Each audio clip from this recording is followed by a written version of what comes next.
এক সাহাবী বলল, ইয়া রাসূলুল্লাহ, বিয়ে করব।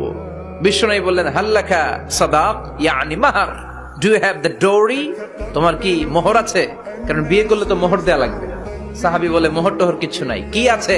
কয়, আমার সে গরিব এই তল্লাটা কেউ নাই। বিশ্বনবী বললেন, ও সাহাবী, কোরআনের কোন সূরা আছে কিনা তোমার কাছে? সাহাবী বলল, নবী, কোরআনের অল্প কয়েকটা সূরা আমার মুখস্থ জানা আছে। এক যুবতী মেয়ে বলল, নবী, আমি বিয়ে করব।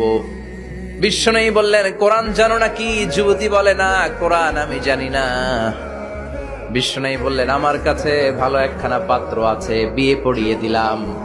আর মেয়েটাকে বলল, মা, তোমার স্বামীর কোনো টাকা নাই, পয়সা নাই, মোহরানা দেওয়ার মতো কিছু নাই, তুমি কোরআন জানো না, কিন্তু তোমার স্বামীর সিনার ভিতরে কোরআন আছে।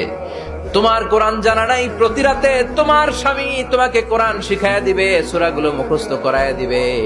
তোমাকে যে তোমার স্বামী কোরআন শিখায়া দিবে, এটাই হলো রে মা তোর বিয়ের মোহর।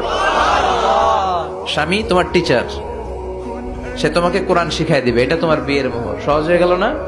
কথা বলেন।